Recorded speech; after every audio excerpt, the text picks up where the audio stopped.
Bismillahirrahmanirrahim. Alhamdulillahirabbil alamin. Wassalatu wassalamu ala anbiya wa mursalin. Allahumma salli ala sayyidina Muhammad fatil makhluq wal khatim ma sabaq nasrul haq bi haqq hadil siratan mustaqim wa ala alihi dal azim. Assalamualaikum warahmatullahi taala wabarakatuh everyone wherever you are, may peace be upon you. Welcome to the first night of Muslim Art and Film Festival organized by Sout Ilaahi online, and is also to create awareness on the hospital in Tabianias, which we are supporting the humanity in the project in the third world country in Senegal. Alhamdulillah, tonight we have a beautiful and wonderful guest who I know around 9 years ago, and he has amazing, I would say, CV or portfolio, and not only vastly knowledge in our Islamic tradition, but also someone who have experience in photography and filmmaking. So this is very unique, mashallah. So I'd like to welcome my friend and I would say mentor also, and mashallah guide, Sidi Mustafa Davies. Mashallah, Sidi. Assalamualaikum, Sidi. How are you?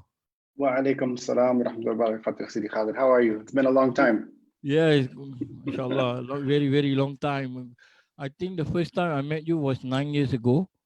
And I think No, the last I met you was the Wayward Sun screening in Malaysia and subhanallah, Singapore. And I think that was like subhanallah, 7 years ago, I think. Yeah, how time flies, mashallah. You're subhanallah. everywhere, Sidi, mashallah. You know, Alhamdulillah, it's good to see you, Sidi.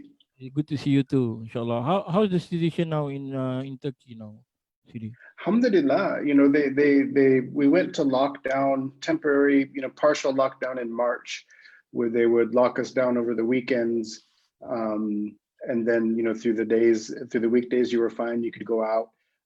Things have pretty much opened up now for the most part. Masks are mandatory outside, but they seem to have got it under control. They did a really good job, alhamdulillah, like even to the extent where they were sending masks home to people's houses if you didn't have masks. If you were going to the market and they required masks, the police would give them to you.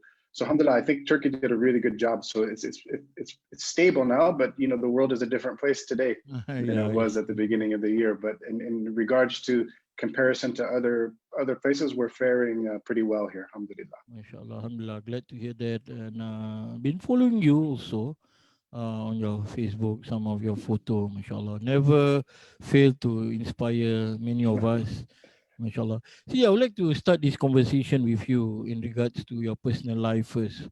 We want to be in a journey with you because I felt that you are very well traveled man, full of lots of knowledge and wisdom that we can benefit tonight, mashallah. I would just like to ask you, the first question is like, when do you start learning to take photographs and filmmaking? Is it before you embark on your spiritual journey? Can you share with us how it all begins then? Yeah. Sure, alhamdulillah. Yeah, it was much before I embraced Islam. I would say the spiritual journey happened started a few years before I actually embraced Islam. But I was about 11 years old when I picked up my first camera. My parents were divorced when I was 2 years old, so I didn't grow up with my biological father.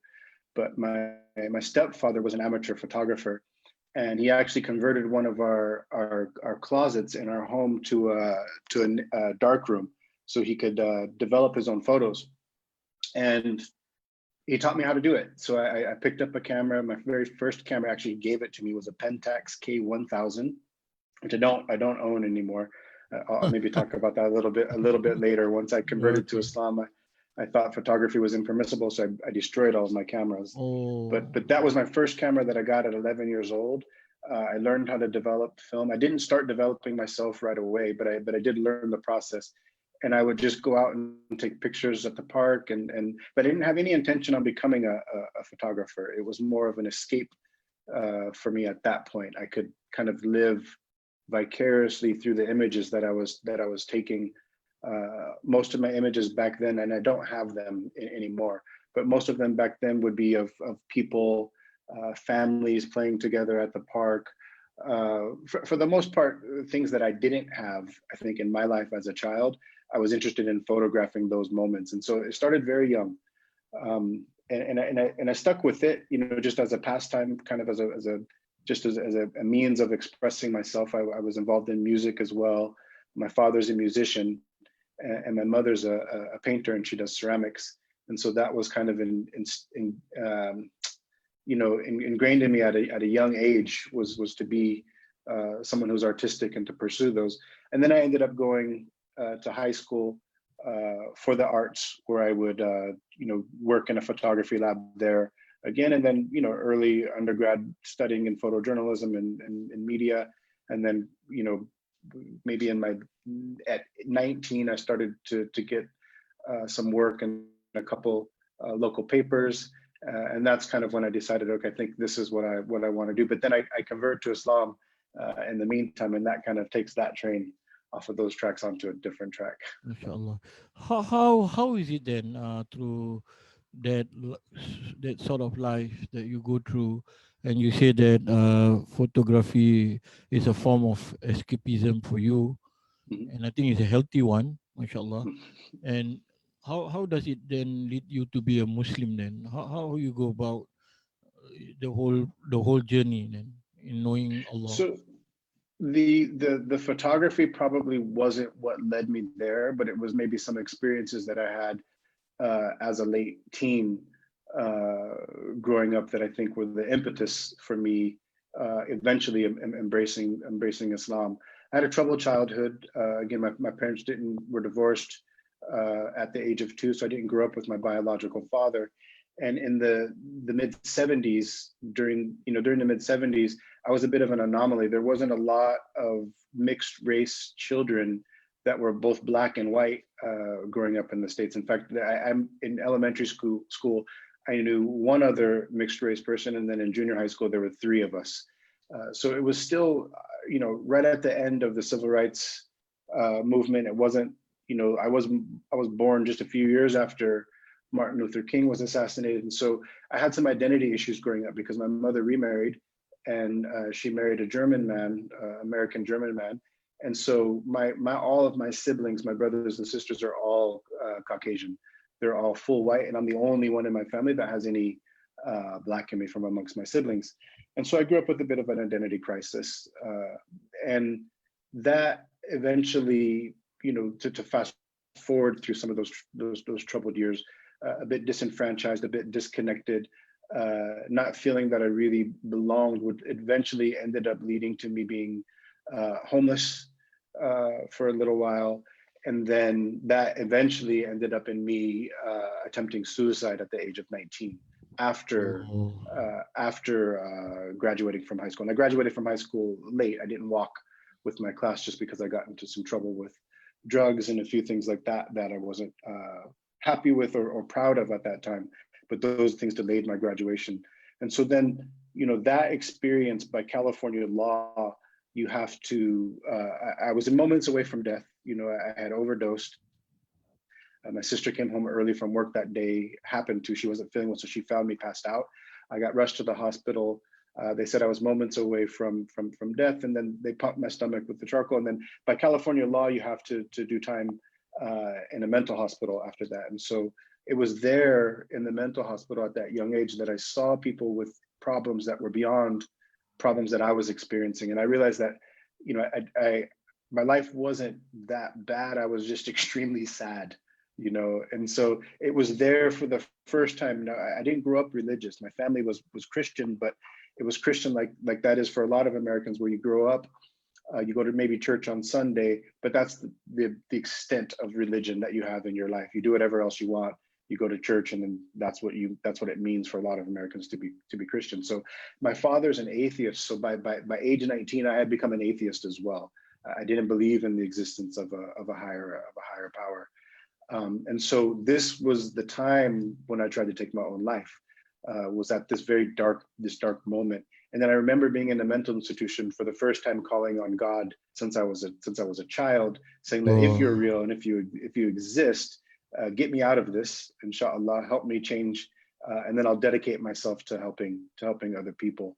And then it was just a few short years after that I ended up embracing Islam, alhamdulillah. So when you embrace Islam, Sidi, how is it that you are inspired to travel out from America to seek knowledge. Do you went for Mm. do you went to Mauritania first, or was it Syria, and then last was Mauritania was first. Mauritania first, and then Yeah, you went to Mauritania was Syria? first. Yeah. So Okay. Mauritania was about it was just about a year, a little bit more than a year after I converted to Islam. And I had never traveled out of the United States except for Mexico and Canada. I'd never traveled out of North America. And so going to Mauritania was interesting because we converted, and there was a group of us of Californians at that time that kind of around the same age that converted together, and shortly, we converted. I converted, in the community of Sheikh Hamza Yusuf, and he brought the first Mauritanian to come to California to teach, was a man, a great scholar and sage by the name of Sheikh Khatri Ubaid. And Sheikh Khatri was the Allah. first Mauritanian that we met. And in fact, my dear friend Sheikh Yahya Rodis took Shahada shortly after me, about 6 months after me, and he said his Shahada and embraced Islam with Sheikh Khatri in California. And Oh, and it was the first Shahada that Sheikh Khatri had ever done, and he was in his 70s, I believe, at this point. And he wept profusely because he had never seen or witnessed anybody embrace Islam, coming from a majority Muslim country in Mauritania in West Africa. So, Yahya was very, very keen at a very young age, young in his conversion to study. He wanted to go down the route of ilm. And we had been studying with Sheikh Khatri Maliki Fiqh, with Sheikh Hamza translating at that time for us. And so immediately after Yahya's conversion, he asked Sheikh Khatri if he could come to Mauritania to study, and Sheikh Khatri said yes.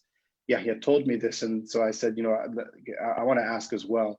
So the next morning I went to a dear friend of ours, a great man by the name of Sidi Amul Tarif Al-Arabi, who helped facilitate our travels overseas when we first left the United States.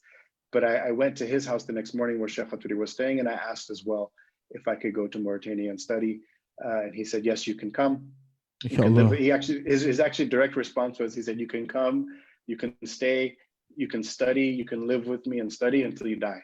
And so it wasn't a temporary offer from it. It was an offer for him to go. So then shortly after that, Yahya and I started to prepare to leave to Mauritania. And I think it was maybe 3 months after that I was on a plane with Sheikh Khatri when he was returning back to Mauritania to end up spending 4 months with him in the deserts there of Mauritania, alhamdulillah. Yeah, mashallah. It's a beautiful journey, Sidi, mashallah. So what made you continue then? Your seeking of knowledge. How is it that you're very persevere, mashallah? So Like, when I converted in 1996, and when I converted, Sheikh Hamza Yusuf at the time was the only scholar that we knew of. We were in California, in Santa Clara, California. This is before there was ever a Zaytuna Institute or a Zaytuna College. In fact, Sheikh Hamza was still studying, I believe, for his nursing degree at San Jose State University at that time. And he was either the imam or the assistant imam of the Muslim Community Association, the MCA mosque in Northern California. He had just returned from Mauritania in his time overseas in the United Arab Emirates in Ilaahi, and then spending time in Mauritania with Marat al-Hajj. And so very clearly, this is what he was speaking about. And this was the path of that, and this is in the mid 90s in California. There was no Zoom. There was no high-speed internet to where you could take classes online. And there wasn't a lot of books that were translated into the English language yet in terms of serious ilm. And so we were learning fiqh from Sheikh Khatri. A lot of us, and many of us that were in that initial group, were born Muslim. People had come from Syria, from Algeria, from Morocco, from many different parts of the Muslim world, but they themselves yet hadn't studied fiqh or the sciences formally yet at that time. And so when the Mauritanians came, that's what they told us. They said, you cannot reach Allah unless you get this knowledge. And because the knowledge wasn't widespread in the United States at that time, or at least not for us in California, Islam was a little bit older on the East Coast. But for us in California, it meant you had to leave to go get it. And so it really wasn't a choice. I think for most of us, the majority of us left. Those of us that were able, not everyone was able, but the intention and the desire to go was definitely there. So it wasn't really a choice. It was kind of, you convert at this time, and then you go overseas and you study. Partly because the only example that we had for conversion at that time was Sheikh Hamza Yusuf.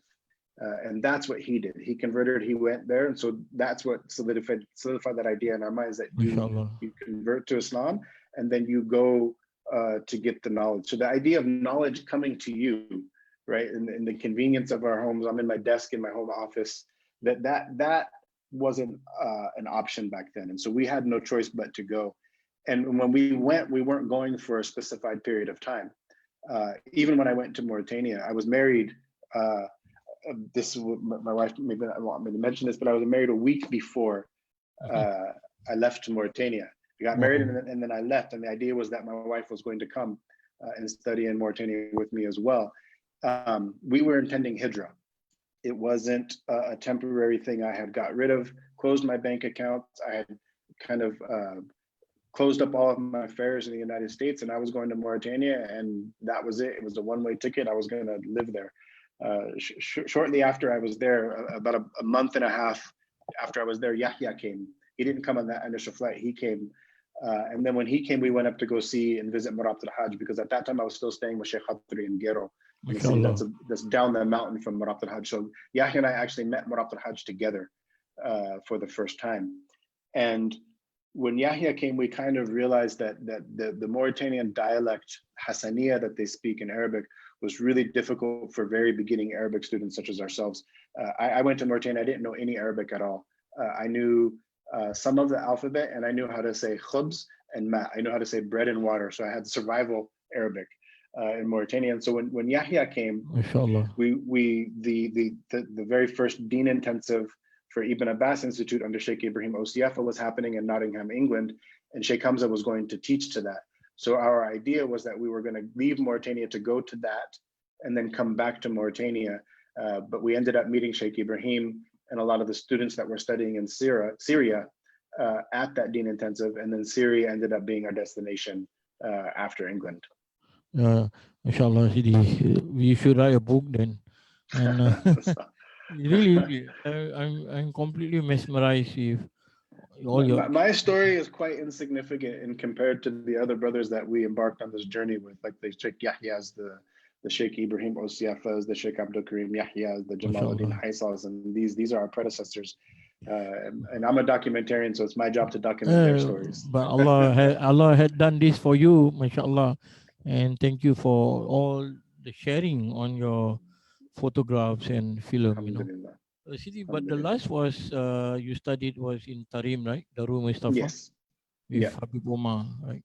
So how was it like the different culture then back then when you studied in Mauritania, you studied in Syria, then you studied in Yemen, right?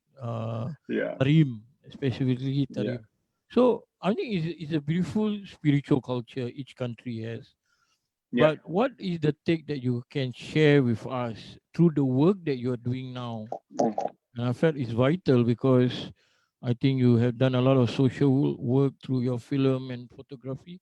So how does that, what can we learn from your experience on this?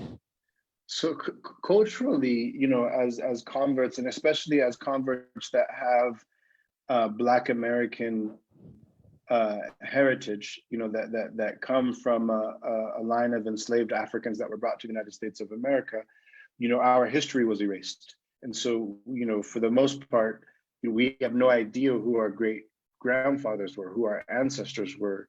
And, you know, Africa is a large continent. And so we don't know if we're from Mali or Senegal or Sierra Leone or Ethiopia or Uganda or the Congo or Senegal. We, as African Americans, Black Americans, that was ripped away from us. That was stolen from us.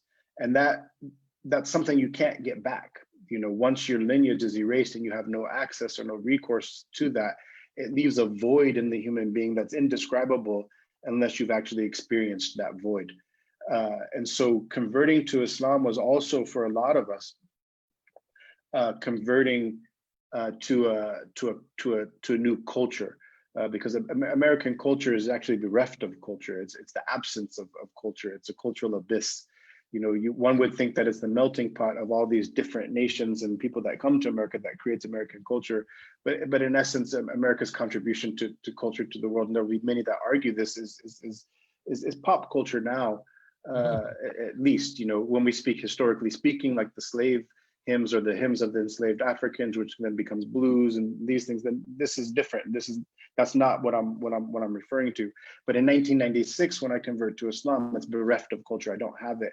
And so I did what a lot of converts do, is I converted with Pakistanis, and so I immediately put on a sawal khamis, and this is what my Muslim uniform was. I dressed like a Pakistani. I eat dal and naan and biryani becomes my national food.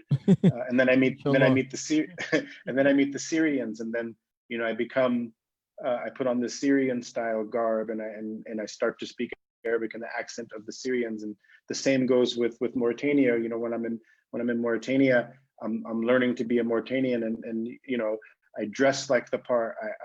I adopt all the aspects of the culture that I feel are I'm devoid of myself. And so what ends up happening is, over the course of my I spent time first in Mauritania, and then we were in Syria, then my wife and I and children were in Sudan, and then in Morocco, and then ultimately we end up in Tarim, Yemen. And if you look at photos of my life throughout these different stages, I would look like I'm in those places. So when I'm in when I first converted, I look like I'm in Pakistan. Then I look like I'm in Mauritania. I'm a Mauritanian. And then I look like I'm a Syrian. And then I look like I'm a Moroccan, a Sudanese, a Yemeni. And so culturally speaking, what we've been able to do is kind of a chameleon effect, is take the beneficial parts from all these cultures and kind of create a culture of our own. Which is why I think, and I'm being verbose, but I think, when you're talking about the art and what the art reflects, it's a culmination of all of those cultures, and then mixed with my own personal culture of being a Black American. And I try to, at least through my work, speak to what's at my heart, and it's a representation of that. So you can see even in these images here, I was adopting different cultures as we went along. So is that your son? That's my first son. Yeah, my eldest son, Muhammad. I think he was about a year and a half there in Syria. He actually learned to walk in Syria, and this is just a few months before we left to Syria to Sudan from this point. Yeah. So this during the time when you were in Darul Mustafa? This here was in Damascus. Oh. This was about half a year before we ended up in Tarim. And when we got to Tarim, that was a different world. That was just a different world, a different experience altogether. I'd never experienced anything like, to this day, I haven't experienced anything like Tarim. MashaAllah, beautiful.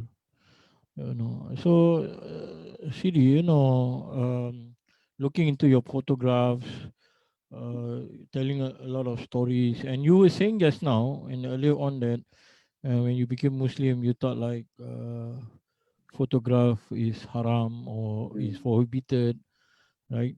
And as you know, later on in your life, like the art is a beautiful part of Islam. And however, there's some who have this wrong perception. There's no place in it for it. When you become a Muslim, did you ever thought like that you grow tired of like, or you suddenly lost your identity again when you became a Muslim? Like you stop doing all what you're doing, and then suddenly like, hey, why am I doing? How did you change then? And who do you met that changed your perception or your understanding of Islam? Yeah. So the picture that you're showing now, mashallah, tabarakallah, is my dear brother and friend, brother by the name of Khadim.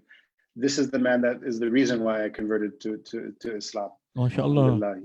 He was, I'll tell a brief story about that because he's such a significant person, and he becomes the man that alters the course of my entire life, which then means I've married the woman that I've married, and I've had the children that I've had, and I've connected with people like yourselves and my teachers and my friends. And so it was when I was in university, he's a Senegalese man, and he would travel back and forth to Senegal and have sell some of the things that he brought back from Senegal.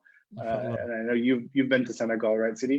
Yeah. So you know the wallets and the things that they sell on the streets there. Yeah. He was selling them back at the university, and you know, the night before I had met him, I had actually gone to the bookstore to buy a Bible.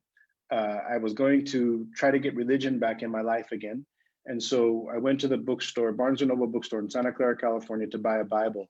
And as I was walking by, I saw Martin Ling's book, Muhammad, his life based on his earliest sources, and it was just in really nice gold lettering on the back on the spine of the book said Muhammad. So I picked it up.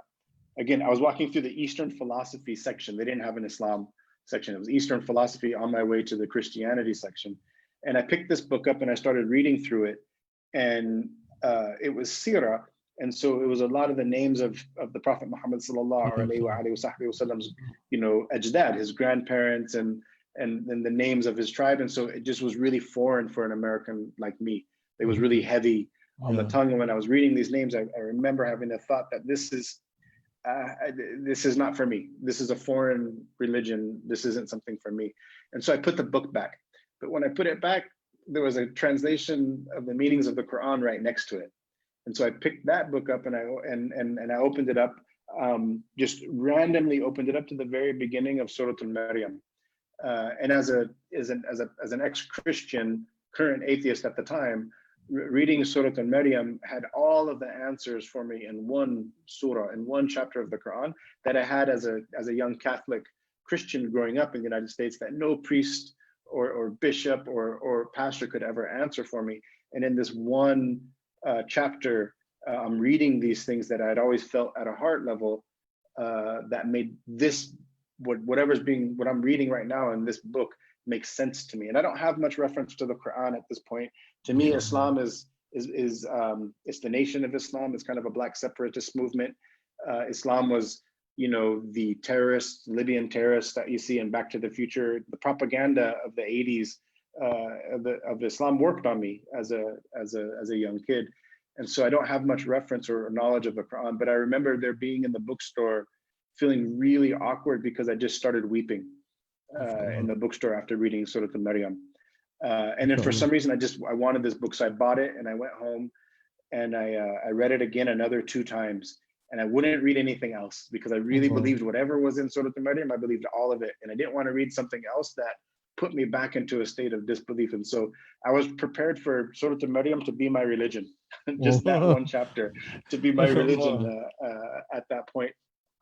And then so subhanallah, you know, I end up you know, converting on that was on a Thursday, end up converting on a Friday. But where Khadim is significant is you know, the next morning after I read the Quran, I went to the school, to my university, and I met him there for the first time. I'd never seen him before. I met him for the first time. And when I walked up, he asked me, and it was the first time, and I'm 23 years old at this time, and he asked me if I was a Muslim. And no one in my life had ever asked me that. And I told him I wasn't, but I told him that I had bought a Quran the night before. I didn't know how to say Quran. I think I said I bought a Quran the night before. And he was so happy. And he smiled and he hugged me and he said, "This is great." And then he told me that he was a Muslim and that Muslims pray 5 times a day. So I got my first dars in Sharia before I was a Muslim. He said, "Muslims pray 5 times a day. This is my time for prayer and we can't delay it." And so he asked me if I would watch his stuff for him when he went to go pray. And he asked if I could sell these things for this much and this much. And I said, "Sure." And he said, "Thank you so much, brother." And he left. And then when he left, I was sitting there and I was thinking, you know, again, I'm not Muslim at this point, right? And I'm not in a good state in my life. And so this is why I need religion. And so the thought immediately occurs to me, I could take all his money and leave. And he doesn't know who I am. And there's no way he could catch me. So whatever money is in this cash box that he asked me to look after right now, I could leave and he wouldn't be able to find me. And then immediately when I thought that, I realized he knows that. He knows that too, that I could take it, but he doesn't care. And that was the first time I think like Iman entered my heart, where I said, whatever made him not care about this money, that's what I want. That's what I'm looking for. That's the religion that I want. And then he came back. He was actually quite some time. It was like 15, 20 minutes later, he came back And it was the first time I saw nur, light on someone's face. Like after he prayed, he was just glowing. And subhanAllah, and that was enough for me. I wanted to be what he was. I wanted to have what he had. I wanted to smile from my heart the way he smiled at me from his heart. And I wanted to glow the way he glowed. No one told me that attaining those things was a lifelong journey. I thought you just convert and you have those things. So it's been a struggle Mashallah. to Even attain that state ever since. I think even for us, those who are born in a Muslim family also, we thought like automatic, it's like by default that you get those likes, but then, So I'm sorry, I wanted to tell that I didn't answer your question. So immediately okay, after I inshallah. convert, a group of people come to me and essentially tell me most of what I do and what I know is not permissible in Islam, right? And so art is not permissible. I didn't visit my mother for 3 months because I was told that if she has alcohol in her home, that a Muslim can't enter a home that has alcohol in it.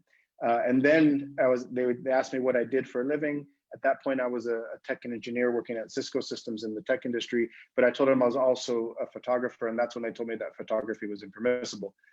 And so then I asked, do I have to sell my cameras and things? And they said, no, because if you sell them, then now you're responsible for someone else doing something that's impermissible.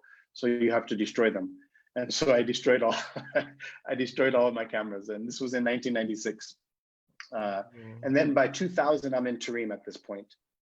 And I noticed that in Dar al-Mustafa, in the school that's under the auspices of Habib Umar bin Hafid Allah Yahfadhu, there's photos there, and there's photos of saints and scholars. And so this is mind-boggling to me. And how could we do that? Like, this is, you're a man of God, and now there's no angels here. And then I started to understand that this is a very nuanced position. It's a very nuanced debate. And then I end up getting my camera back, and it's actually Tarim is where I start to get back into art again, where I start to do photos again, and I start to film some of the things that are happening in Dar al-Mustafa and around Tarim, and actually create my very first documentary in Tarim called Khadijah Mu'minun Quran School for Girls. It was a Quran school that was there, and I created my very first film there. And then, it ends up being that as I'm there studying, I'm doing Shafi fiqh, I'm studying in the circles, in the halaqat of Dar al-Mustafa, and it ends up being my teachers, Habib Umar and Habib Ali al-Jafri, who tell me that they want me to do media as a career, and that they see that I have an inclination towards that, and so they're going to help me that. And then it ended up being my teachers who ended up sending me to film school. So I was sent to film school by my teachers. So that's how you started. That's how I got back into it. MashaAllah, you're so beautiful. I think a lot of times people will not think that that's going to happen when you travel to such institution. I remember you told me 9 years ago when we first met physically, face to face, and you said, Khalid, the one who sent me to film and art school is Habib. It's like, wow. I feel like people just would not believe it, I didn't believe it when I was asked to go. In fact, I tried to fight it. It was Habib Ali Jafri was starting the Taba Foundation, a research center in United Arab Emirates in Abu Dhabi, and he wanted me to come and head the media department there and kind of be the director of the media department. And so when he told me, when I went and brought the idea to Habib Umar himself, I was essentially kind of telling on Habib Ali, saying like, he's trying to pull me from my studies, Habib. Like I wanted Habib Umar to say, no, that's not right. You tell him that you're going to stay here and you're going to study. And so I gave this long talk, to Habib about, this is what I intended, and I converted, and I wanted to get scholarship. And then I came here to study, and I want to pursue ilm. And I gave this long kind of excuse, laying it all out. And at the end of it, he just said, do what Ali tells you to do. Inshallah. So, but Siri, how is the transition like after many years of traveling and studying overseas in places where majority are Muslims?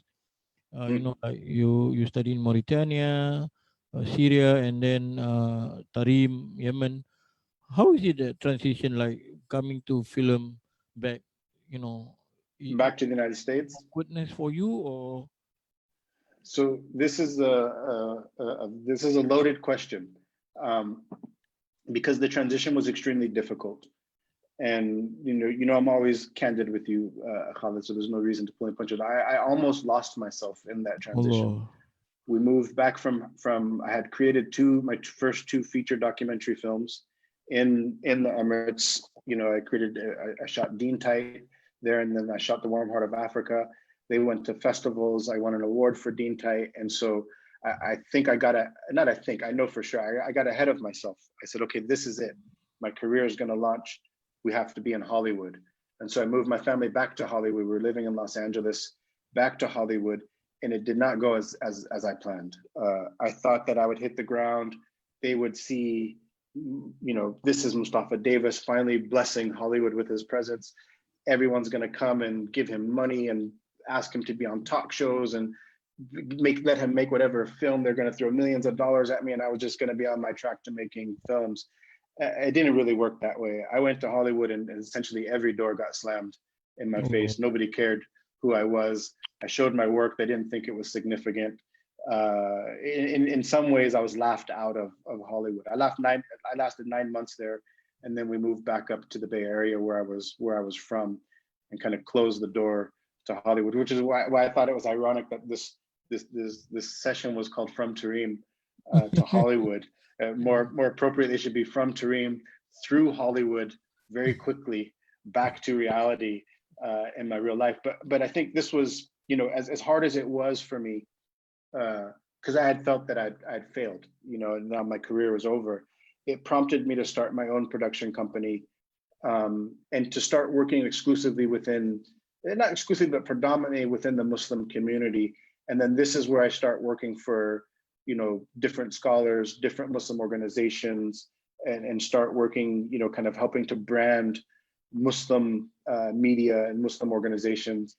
And that becomes like I think the bulk of my body of work for about 10 years from that point, from about 2005 to 2015 about. And so it didn't work out as I planned, but it worked out exactly as Allah planned. And that's the plan that we're happy with, alhamdulillah. Inshallah, I think it's something important, CD, for us to learn through your experience. Because I personally known many people who often expect those who study Islam overseas to come back and become an imam or teach the community. I know some people who were told that they were wasted their knowledge because they didn't become an ustad when they came back from studying overseas, like yourself. Do you ever experience this that people say that, oh, you wasted a lot of time, you wasted your knowledge, you wasted all your effort in becoming, because people have certain standard, right? Especially when you study in Tarim, like you have to be the top notch. So do you ever experience that, CD, and what can we learn from your experience here? I did, Sidi Khalid. I did experience that, especially initially when my teachers told me to leave, to go to film school and to pursue this. Even from amongst my own peers, it was kind of like, this feels like a dunyawi decision. This feels like, this doesn't feel like what you set out to do and what you kind of spent your time doing this, for a few years at least at that point. But I think it's important to note that, I, I set out, and it's important, especially if there's young artists and young people pursuing knowledge listening. I think this is important. Maybe not something that I've articulated often, but I set out to achieve knowledge, and that's why I went to Mauritania. That's what we were told you had to do if you wanted to be a good Muslim. It was, for us, your level of knowledge was directly synonymous with your connection with Allah. So if you had little knowledge, you had a very shallow connection with Allah. The more knowledge you had, the greater your connection to Allah. Obviously over the years, we learned that it's much more nuanced than that, and that the acquisition of knowledge doesn't by any means denote closeness, and the lack of knowledge doesn't by any means denote that you're distance. Not everyone's going to be a scholar. And I think that's important. Some people will hear the story that my teachers told me to go and pursue media. And you know, in these in some of the circles that becomes seen as like, oh wow, you were chosen. Your teacher saw something in you and they pushed you in that direction. You're so special, right? Like imagine of all the people that do media and film, your teachers chose you out of that they hand selected you and sent you. And that's a narrative. And perhaps that could be true in some alternate reality, in some alternate universe. But in the universe that I live in, that you live in, the truth is I wasn't a great student. You know, I had the desire to study. It was definitely in me, but I wasn't a great student. You know, Sheikh Yahya Rodis is a good student. Sheikh Jamaluddin Haisa is a good student. Sheikh Abdul Karim Yahya, Sheikh Ibrahim Osiefa, Sheikh Faiz Qureshi. These are good students, and these are my predecessors, and these are also, my peers, but they're also my teachers. So it's quite possible, Sidi, that they didn't see greatness in me in media, but they saw that I just wasn't going to do well in the long run when it comes to knowledge. I wasn't necessarily likely to achieve what the Yahya Rodises and others achieved. And so media became my path. And I'm not, now I'm not at all disgruntled by that. In the beginning, I really wanted to be a scholar, and the fact that I didn't achieve it was difficult for me. In fact, I'm in Istanbul now. It's 20 years later. I got to Tarim in the year 2000. It's 20 years later, and I'm in a place here in Istanbul where I can focus and I can dedicate some of my time to study. And so, what am I studying? Am I studying the higher levels of usul or balagha and rhetoric? No, I'm still studying Arabic. I'm studying Arabic. When my peers finished Arabic, a decade and a half ago. And so, but for me, it doesn't matter, because I never thought that I was actually going to be a scholar. I just wanted to be a student, and that never has to change. And so, even though I'm an artist, some would say a professional artist because I earn my income from the work, but I would say not professional when you compare me to the likes of Peter Sanders, of Omar Mullaks, and these guys. I'm a child in the art in comparison to them, but it doesn't mean I don't have to be a student. And so, even in my work day now, a good number of days of the week is spent. Some of it is still spent focusing on studying. And so it's not this either or dichotomy that I thought it was early on. And when I thought it was, it affected me, because I can't do scholarship, I have to do art. And this is a greater conversation that I think we would need more time for, but it becomes something that's really, really important to me, because there's never been a separation from my art and my religion. So I'm not doing art despite my religion. So I don't have a time out from religion because I'm doing art.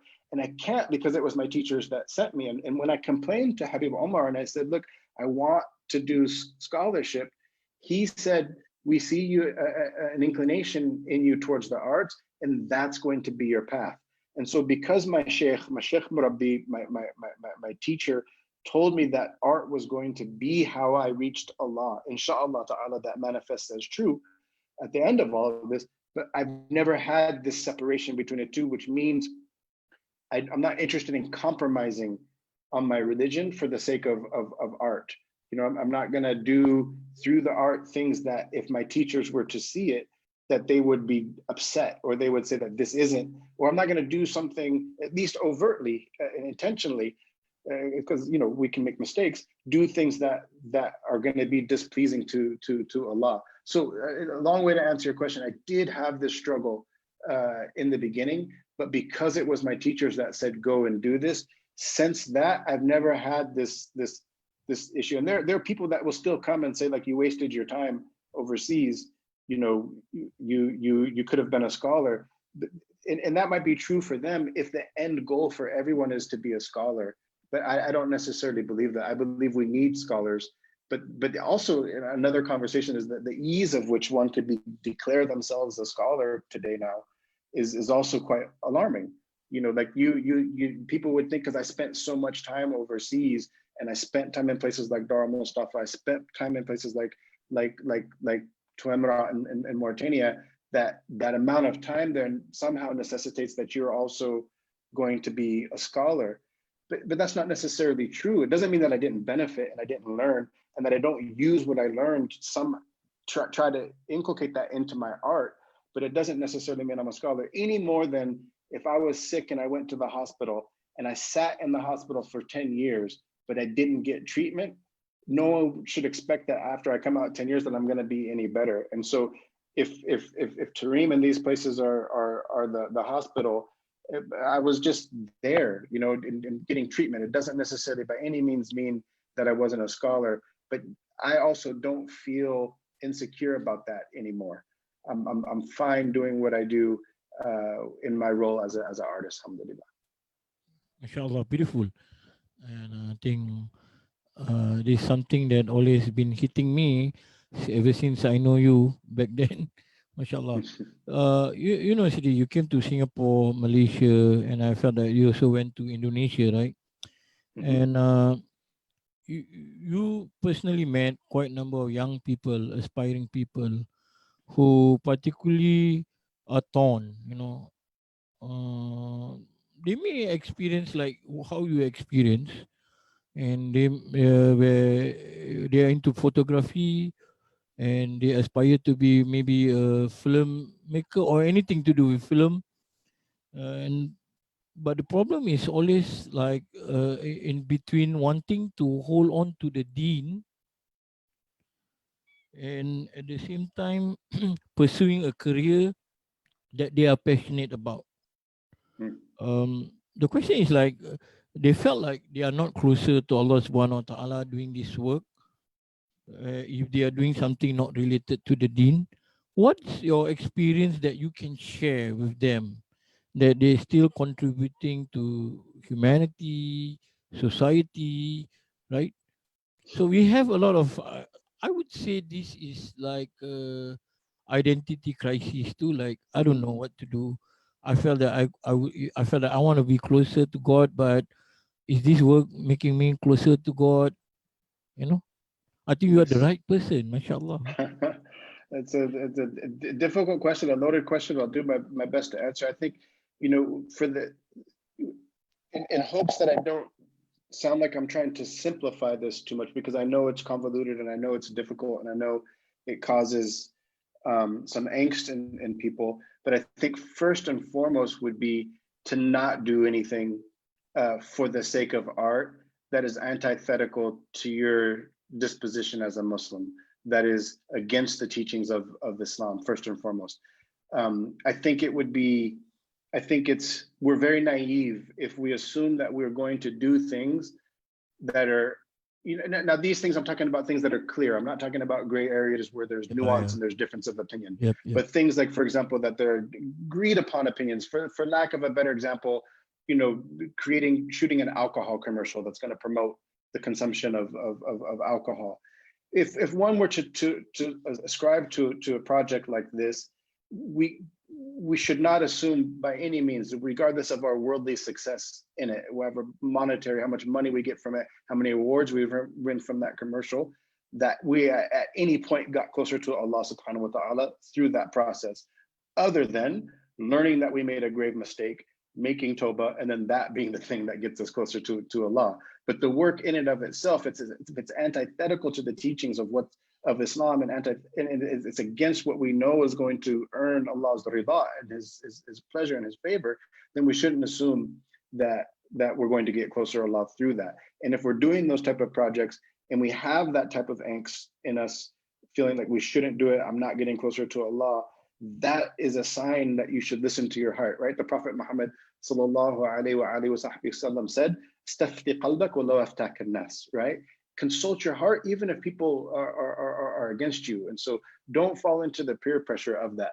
You know, we are tools as artists. That's it. You know, so consider if we were tools for someone, an architect or a construction worker who's building a house, we're like a hammer, right? And when the house is finished, you know, no one comes to the hammer and says, "What a great house you built," right? Why? Because they attribute it to the one who actually did the work. The carpenter was actually using the hammer. That's what I believe we are as artists. We are merely tools. Creativity is from Allah subhanahu wa ta'ala. That's where creativity comes from. Allah is the only creator. We're not going to come up with anything in our heads that hasn't already been decreed and manifested and created by Allah subhanahu wa ta'ala. That's not how creativity works. Creativity works as tapping into the creative source, which is Allah subhanahu wa ta'ala. How do you do that? Through obedience, right? Now we're going to fall short. Are we? Of course we are. None of us I'm not ma'asum. I'm not protected from error. I'm not protected from sin. But the closer I can get to doing through my art that which is most pleasing to Allah, the closer I am to having Allah use me as a tool for his work. So the idea that I want to be an artist, but I'm going to do some work, it's good for the art, even though it might not be good for my deen. No, then it's not good for the art either. The two are synonymous. That you can't separate the two. And so I think it's a very simplified way to do it, because I know when you're in this world, like I said, when, you know, just for clarity, when we went to LA, what I mean by LA almost ruined me and ruined us as a family is that you're in a world that has very specific rules that you have to play by. You have to drive a certain type of car, you have to wear a certain type of watch, you have to have a certain type of clothes, you have to get a certain table in a restaurant, and you have to carry yourself in a way that we very quickly found was the opposite of what someone on a spiritual path should do. You have to pretend, you have to be ostentatious, you have to act like you know more than you do. This is not a place for humility whatsoever. And so I'm fully aware that when you're in this world of what we consider mainstream media, that there's pressures. The struggle and the goal is don't succumb to those pressures. And if the pressures are too much for you, it's better for you to leave your career as an artist. I mean this. It's better for you to leave your career as an artist and go do something else than to compromise your art thinking that somehow this is going to get you to Allah subhanahu wa ta'ala. And so the struggle is really real. I know it is. But if we look at some of our great examples of artists, if we look at, I'm here in Istanbul, so Mimar Sinan, who was one of the greatest architects ever known to Islam, was also a scholar. Right, he was an artist, but he was also a scholar. Here in Istanbul, and some of these great historic architectural masterpieces of masajid here, you'll find calligraphy. And more often than not, what we're told here in Istanbul is that those calligraphy pieces were created by the Sultan himself. That he did the calligraphy himself, which means what? That he had time to master an art as well as to be a statesman, as well as to be a warrior, right? As well as to be a politician, whatever that was for them at that time. And so if we look at our greatest artists, and maybe in a more modern context, right? The Yusuf Islams, who's in the Rock and Roll Hall of Fame, who's in the Songwriters Hall of Fame, look at his career through his body of work and tell me, again, these are the things that are agreed upon by scholars, where he's compromised. You won't find it. Or even an example that's maybe closer to home for some of the younger generation, a poet like Amir Suleiman. Right, a poet like Amir Suleiman, who's now, through his own art, through mainstream success of being an HBO deaf poet, who's now a writer on the very successful Rami show in Hollywood, who's has these worldly accolades, these worldly awards, but at the same time, he has also finished a poem that takes 45 minutes to read. That's a molid for the Prophet Muhammad sallallahu alaihi wasallam. Right?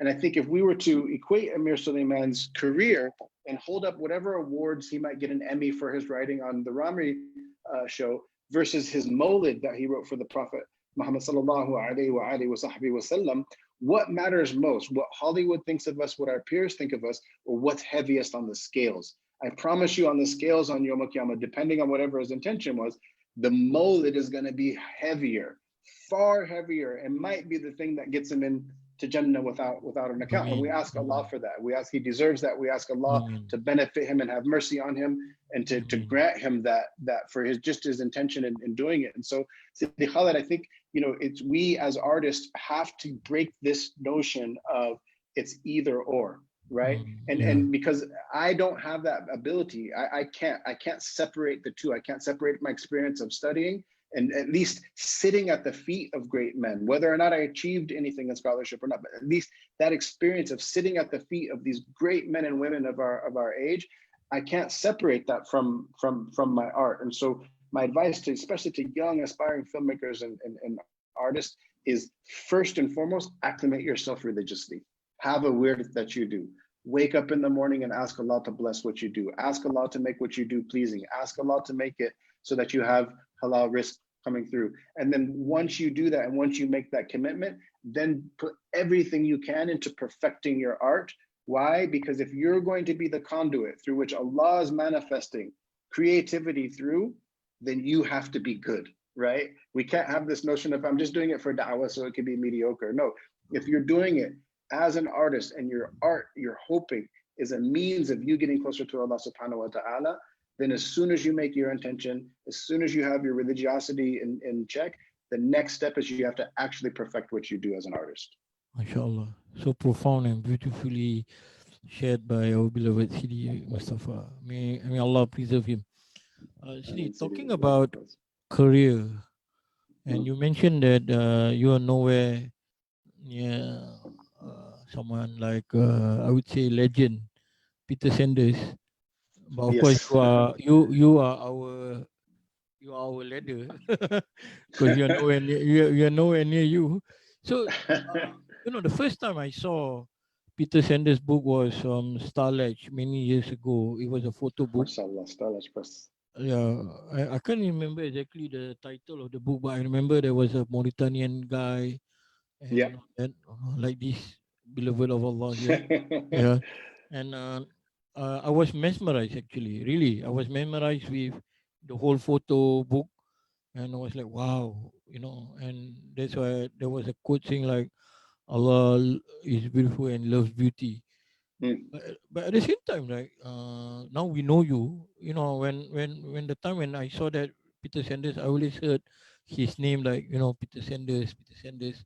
Not until I met you and I was like, wow, there's another one Muslims who are up there, and many of them are unknown. Actually, I know, but to be good, right? To be a good photographer. Two questions for you actually coming in. To be a good photographer through your experience, how does one achieve it?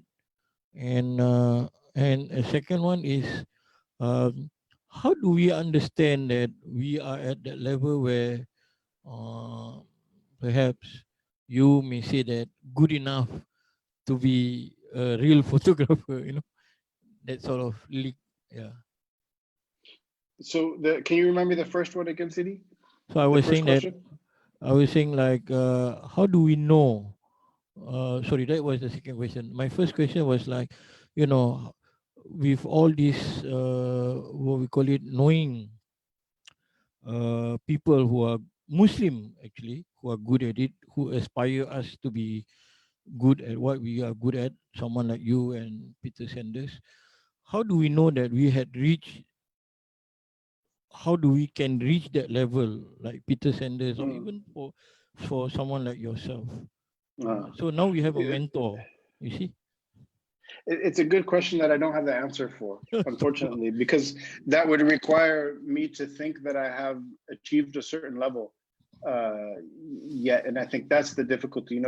As young artists, it's important to know, and I know, they're aware of what's called imposter syndrome, to where you're creating art that maybe other people enjoy and they like, but in yourself, you feel like a fraud.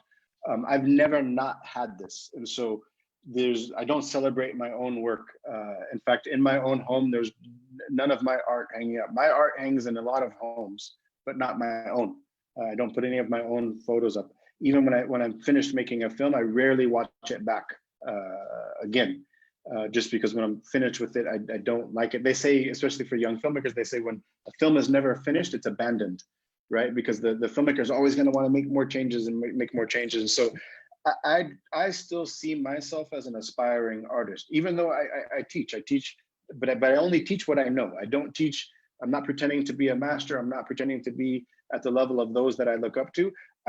I just say that if you appreciate what I do, for whatever reason, if that's what you appreciate, I can help teach you how I do what I do. That's it. But by no means do I consider myself a master.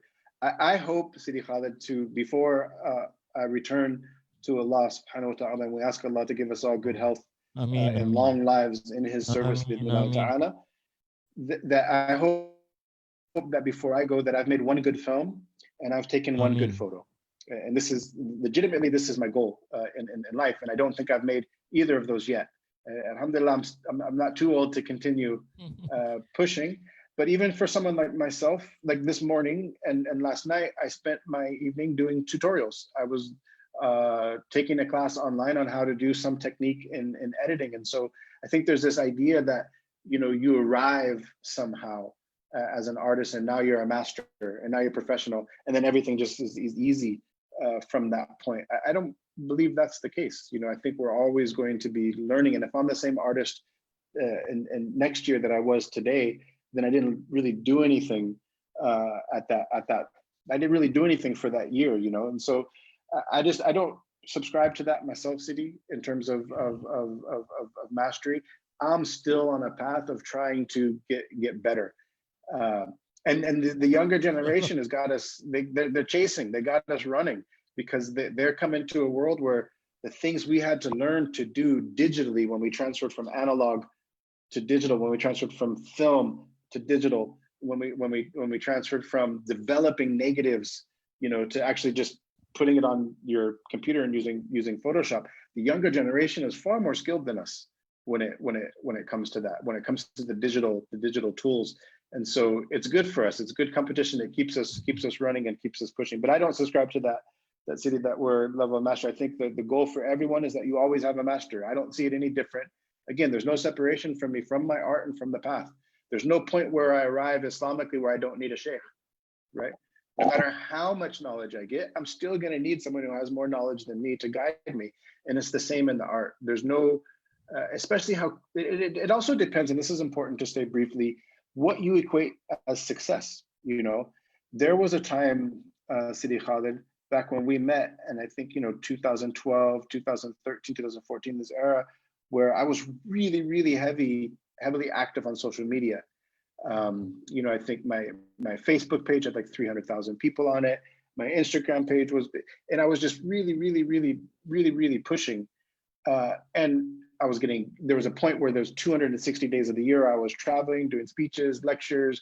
And I think at the time where you met me, I'm teaching workshops, but it got to my head, right? And I think it's really important for artists to know, even though I equate my art as part of my spiritual path, it still got to my head. And I was really, you know, kind of feeling myself, which is why at the end of 2015, you see me leave social media. And it's not until recently, about a year or so ago, that I start coming back again, because I realized I had to fix some things here first before I started sharing my art. And this is difficult when you start sharing your art very early, before you've mastered the skills, or before you perfected some skills, and you get instant praise, right? There's my mentors and the people that I follow on social media have zero following.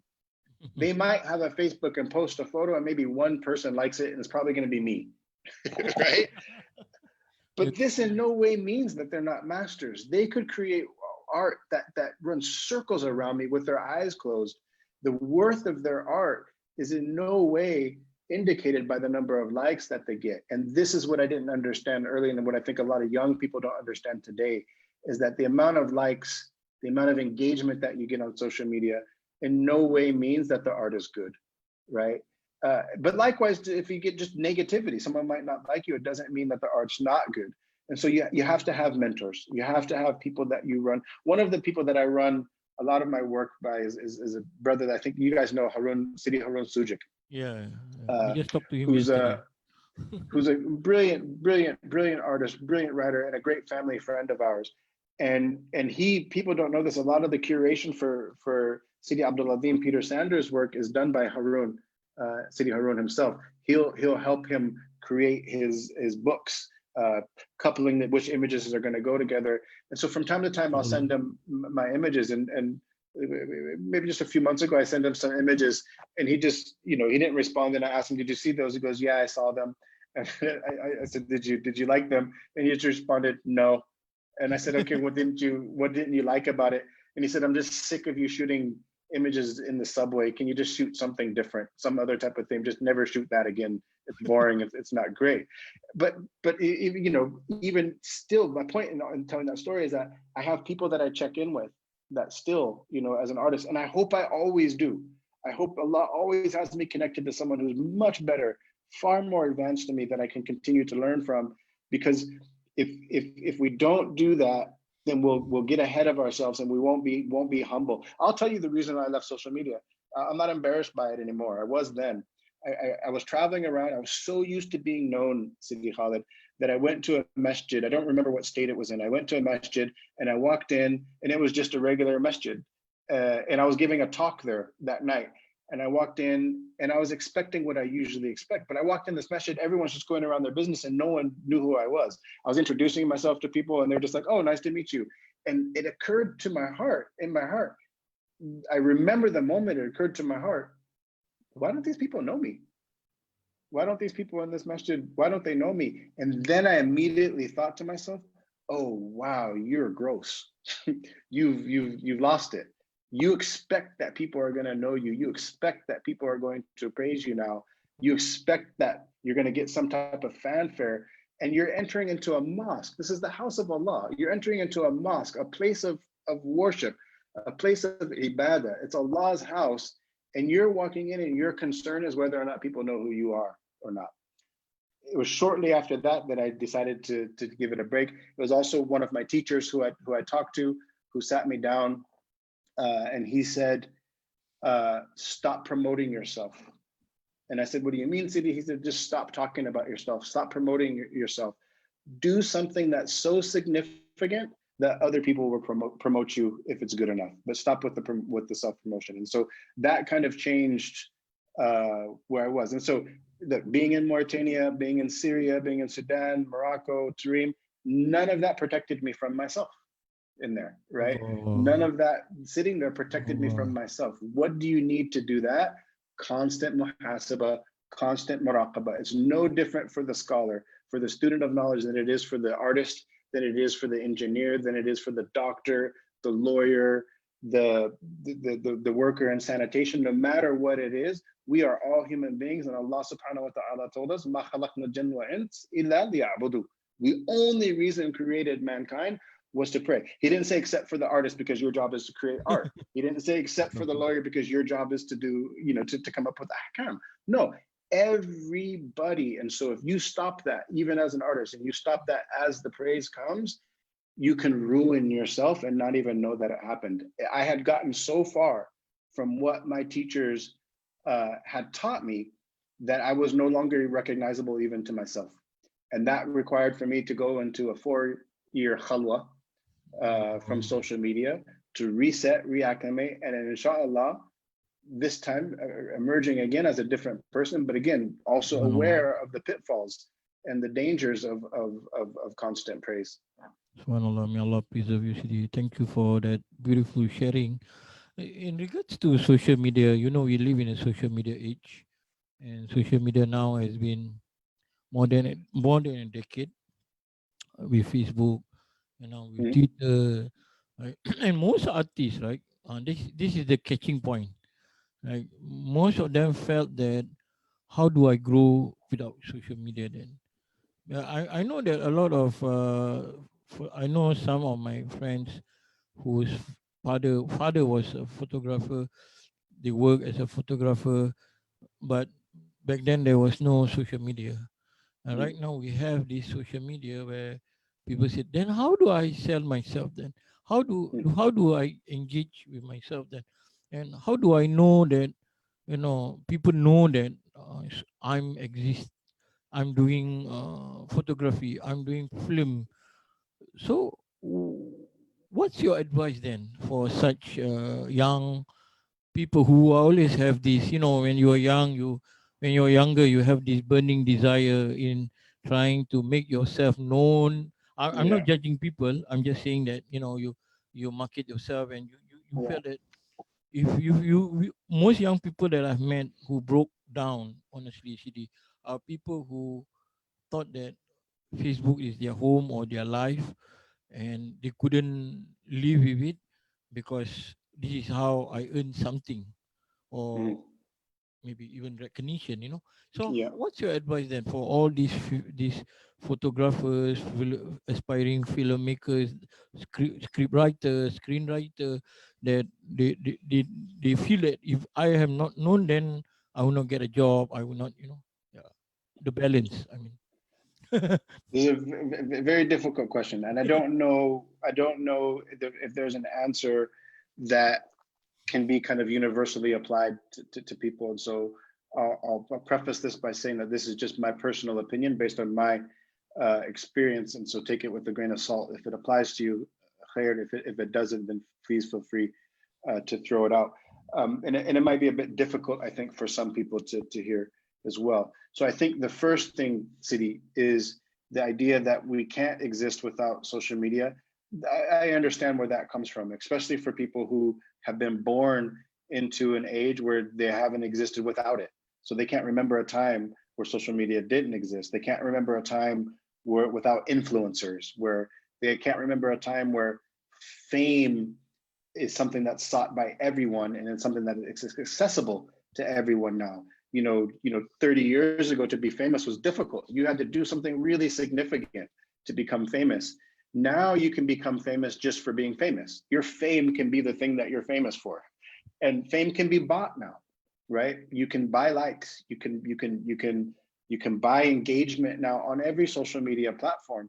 And so the first thing I think is first to look at, again, the numbers, what we call social capital on social media, is to truly understand as an artist that this in no means is an indicator of your worth as an artist, right?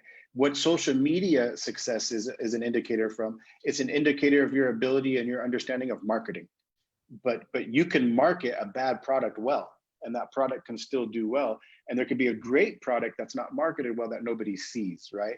For me personally, I would rather be in the latter group where I have great work that's not seen, rather than to have very mediocre work that I'm able to market well, right? I can buy likes, I can buy engagement, and then I'm known for something that's not great yet. So that's one.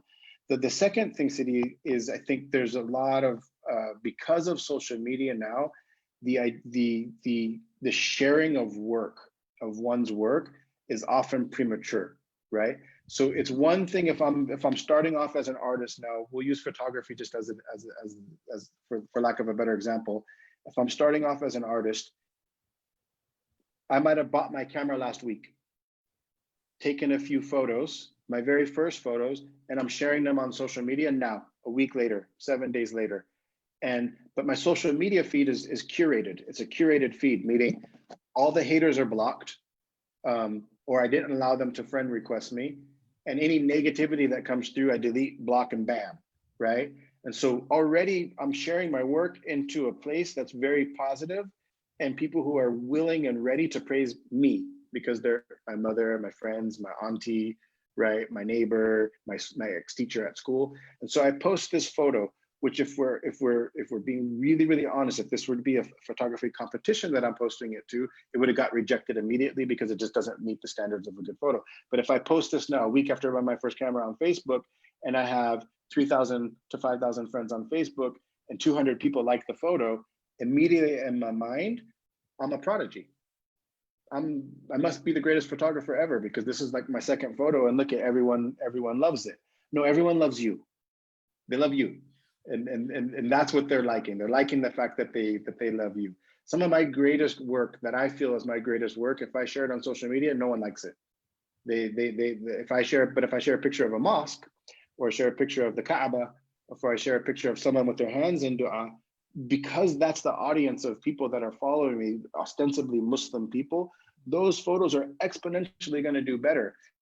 But if I were to show those photos to my mentors, they're garbage. Get this out of here, right? So I think that the second thing, Sidi, is that we share our photos for critique too soon, before we're ready. Imagine it if it was like scholarship, and I'm going to study fiqh now for the first time, and I go and I study 2 pages of fiqh, and then the next weekend I get up and I give a khutbah. How great is the khutbah going to be? We wouldn't do it. Why? Because we know we're not qualified yet. But as art, because there's this instant gratification with social media, it's really difficult not to do. I've advised people in the past not to do it, but we're going to do it anyways. We have this need to share and a need to be praised. If we're going to do it, that's fine if you have to.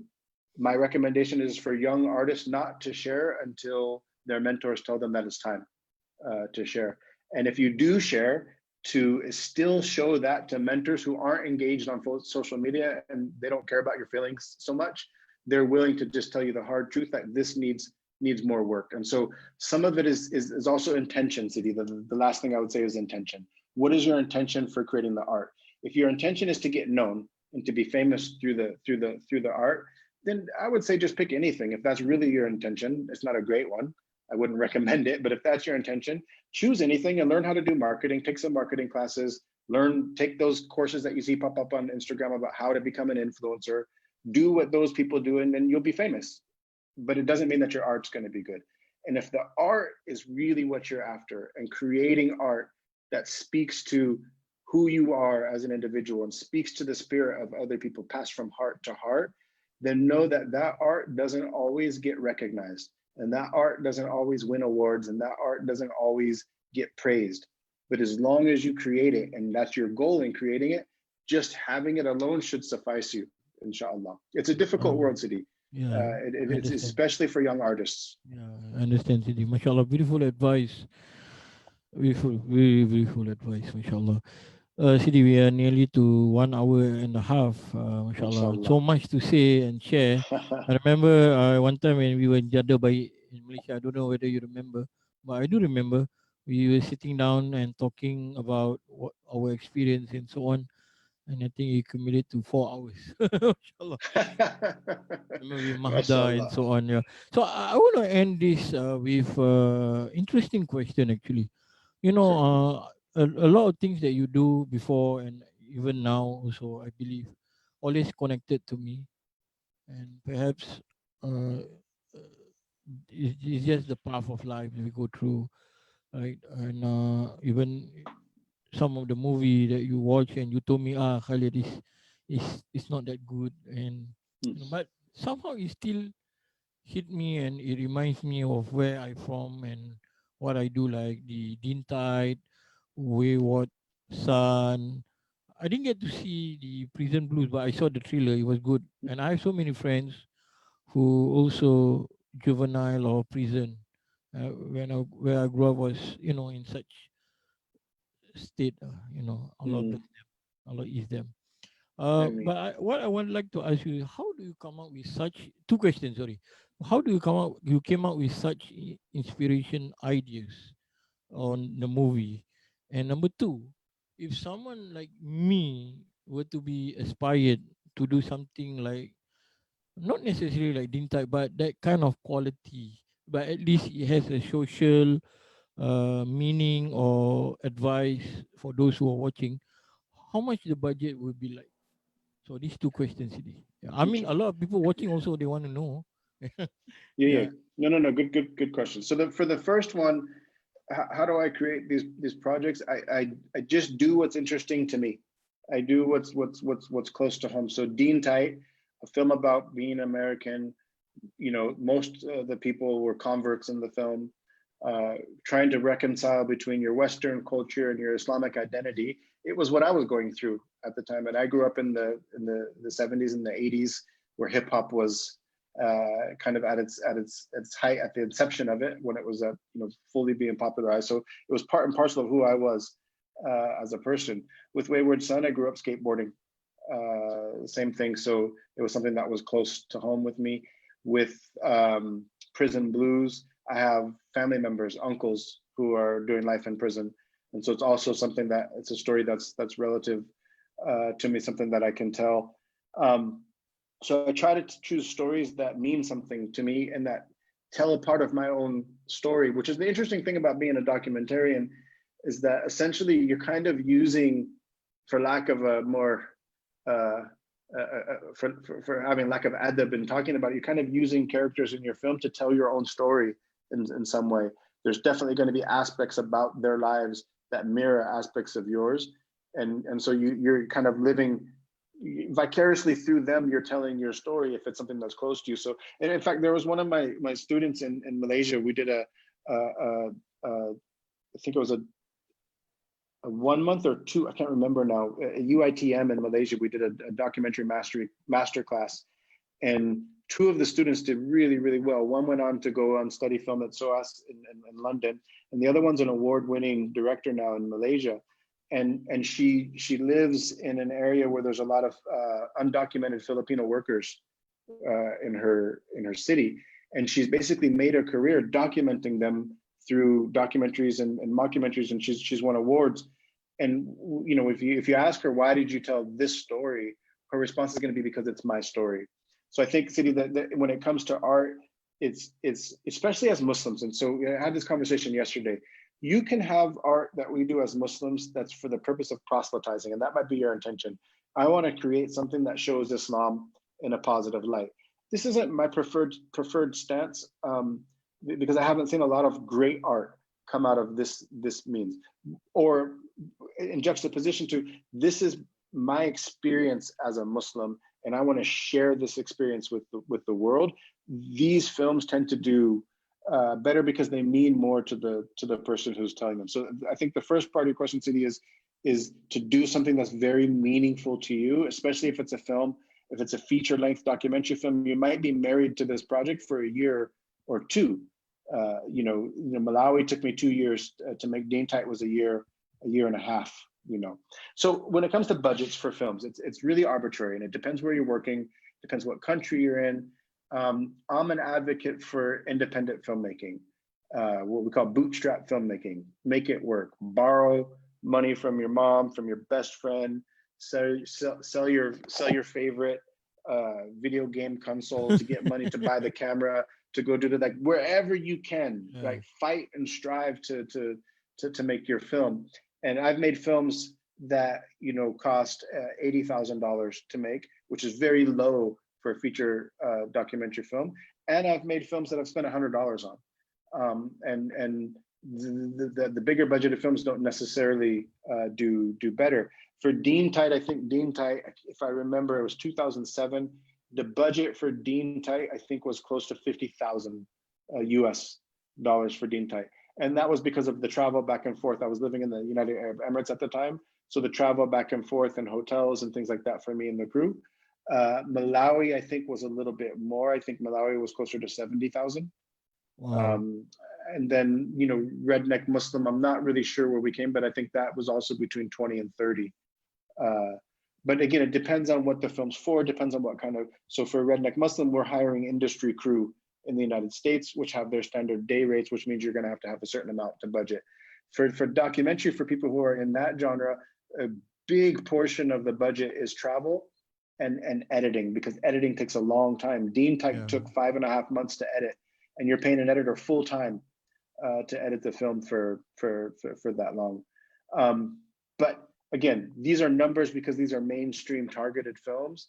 You could make those same films for exponentially less.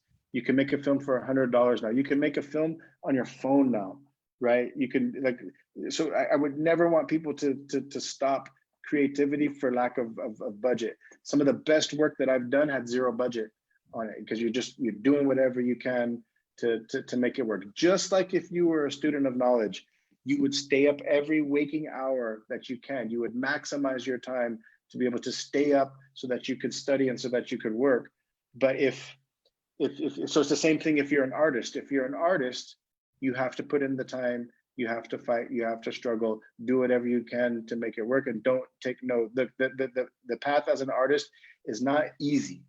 If you're going to commit to this, it's not like, you know, you see what we post on social media and it looks very glamorous. You're flying here to there, you're meeting these people there, you're staying in this hotel here, you're walking on the beach here, you're on a night street scene here. But what people don't know is that that's what you're posting. They don't see you posting you struggling to find a bank that's open at night when you got the check for your screening or for your event because you have to cash it because you don't have enough money to travel home with. They don't see artists like the great renowned artists like Amir Suleiman. When we were on our Dean Tight tour traveling through Denmark in the winter, he won't be mad. He tells this story himself. He had holes in his shoes, and so each morning he would have to stuff newspaper on the inside of his shoes so that he didn't get his socks wet walking around in the snow. And this is because we didn't have money. We didn't have money to travel. There's been many months where I'm late on my rent because I didn't have the money at that time to make it. But I committed to being an artist, just like a student commits to being a student. And if I'm committing to be an artist, it means by any means necessary that this is what we do. And there's going to be good times, there's going to be bad times. if someone's getting into art for money and for the money that they can make as an artist, I would say go sell computers or start an app or start some tech enterprise. It's a much easier way for you to make money. But if you're in art because you have something inside you that you need to express, and art is the way that you express this, or something that you want to offer to the world from yourself that you want to leave behind as a legacy for yourself, or something that you want to articulate to people, and art is the means that you do it, then commit to it. And if it's something that you love, and I'll leave you with something that my father told me when I was 16, when I was asking him, should I or should I not go to university and what should I study? He told me, he said, do what you love and the money will follow.